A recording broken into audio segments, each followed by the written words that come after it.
Libro en audio. Antonio Millán Puelles. Fundamentos de Filosofía. Capítulo 1. El concepto de filosofía. Punto 4. Sentido y finalidad de la filosofía. La más frecuente y divulgada objeción a la filosofía es la que insiste, desde el positivismo, sobre todo, en que se trata de una actividad perfectamente inútil, sin valor, por tanto, para el hombre práctico.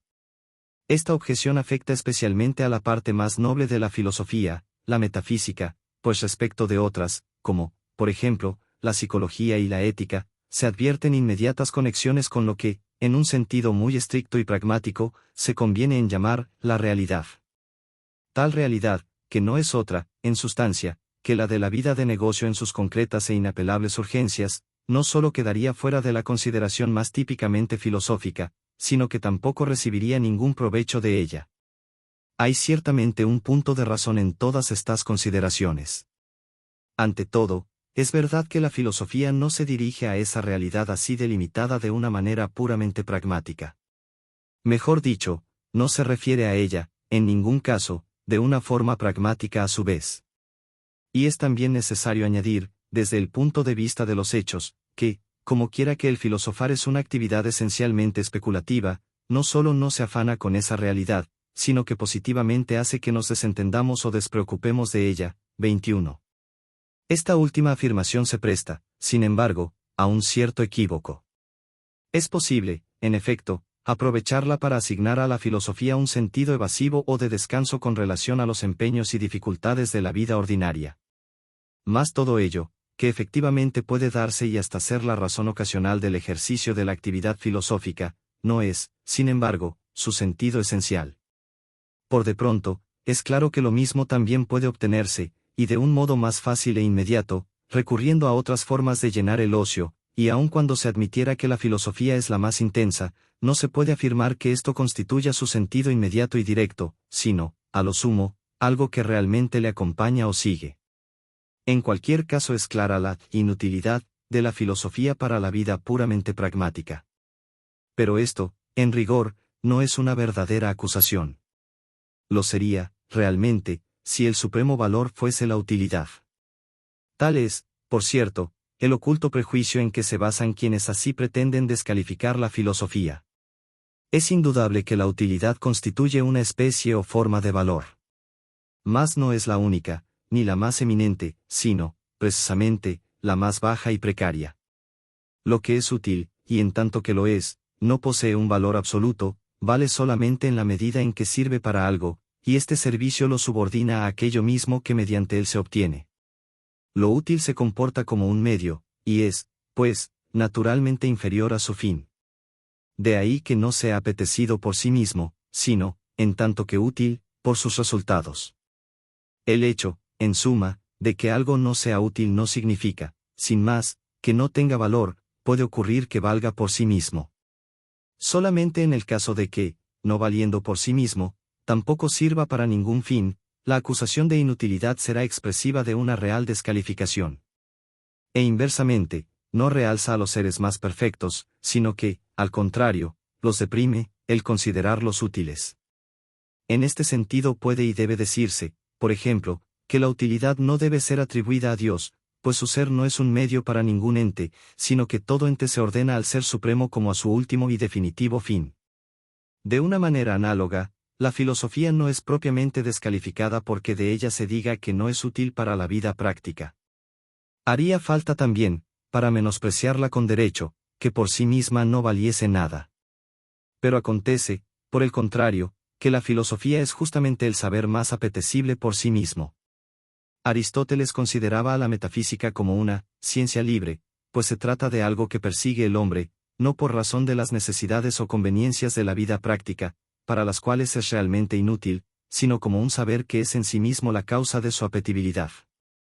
Es la especulación que más conviene al hombre enteramente libre de preocupaciones, la que más se hace por sí misma, ya que, en efecto, es la que menos tiene que ver con ningún provecho diferente del que, de una manera inmediata, lleva consigo su realización. Es importante, sin embargo, advertir que la carencia de finalidad práctica no es una absoluta falta de finalidad. La filosofía, como toda búsqueda o tendencia, tiene naturalmente un objetivo o fin. Cosa muy distinta acontece en el caso de la sabiduría. Esta ya no es una tendencia, sino la misma plena posesión de aquello a lo que en definitiva está ordenado el saber filosófico.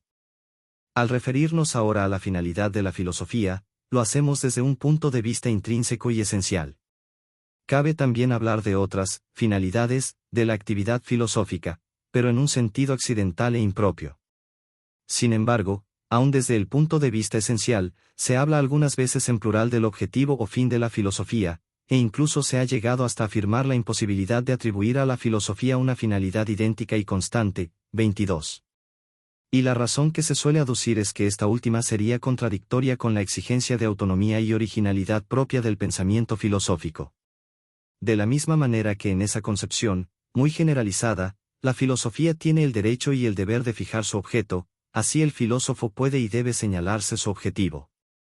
Esta manera de entender las cosas tiene una pretendida base en la consideración puramente superficial de la historia de la filosofía, y si se intenta justificar de una manera teórica, se ve, en último término, forzada a incurrir en la contradicción de aplicar la palabra filosofía a una serie de cosas que no habrían de tener nada en común, ya que si lo tuvieran siempre sería posible señalar, bajo las diferencias, una nota idéntica y constante que recogiese la aspiración o finalidad esencial de las múltiples formas de concebir la actividad filosófica.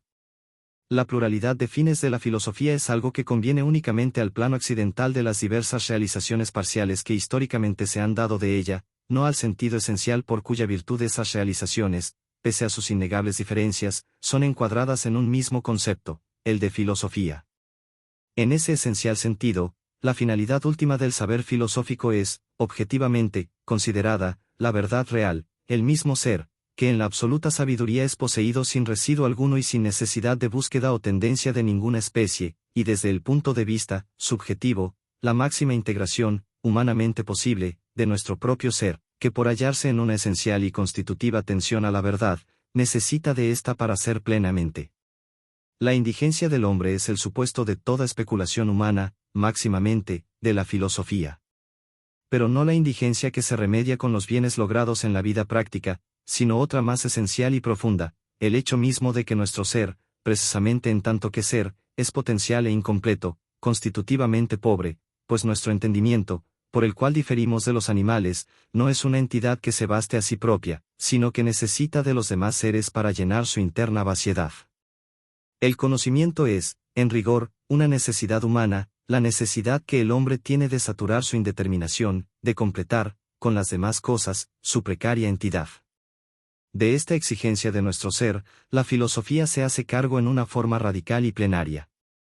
Y por el hecho mismo de que el entendimiento humano no se limita a los fenómenos ni tampoco a un sector determinado de entes, sino que, por principio, está en tensión a todo ente y toda verdad, la filosofía, no obstante su inutilidad para la vida práctica, es, en rigor, la máxima necesidad humana.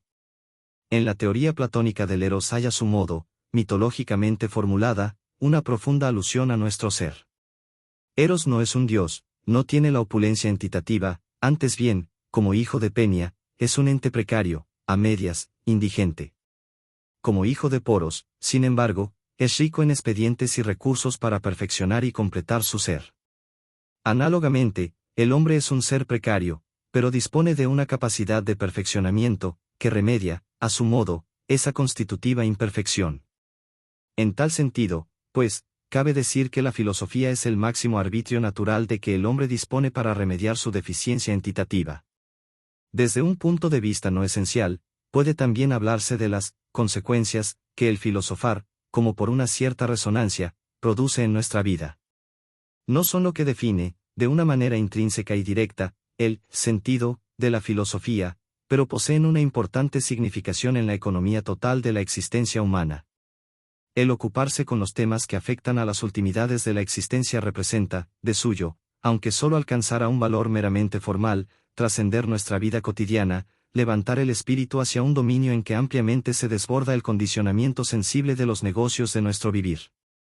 La admiración que da lugar a la filosofía nos hace suspender por un momento la ajetreada ocupación en que nuestro ser se dispersa y afana, y viene a colocarlo bajo un interrogante en que el hombre se torna sobre sí. La forma más frecuente de filosofar, la que en rigor no falta a ningún hombre, es la que consiste en preguntarse por el sentido total de todo eso que hacemos y deshacemos en la faena de nuestra vida. Nuestro ser necesita aclararse el valor y sentido de su propio operar. Y al recogerse en la meditación de estos temas, trasciende la dispersión de su diario vivir en el plano sensible y material y se libera, siquiera sea por un momento, del peso de nuestro cuerpo sobre la tierra. Mientras se filosofa, la tensión del espíritu se alza eminentemente sobre el estado de propensión vegetativa y de animalidad que en ocasiones afecta a nuestro ser. Claro es que el ocio filosófico no puede cubrir la latitud completa de la vida humana. Pero un continuo negocio, al que jamás el ocio de lo filosófico venga a suspender para imprimirle un sentido, es una vida infrahumana. Ni se trata tampoco de que el filosofar eleve al hombre a una categoría superior a la que, de un modo natural, le corresponde.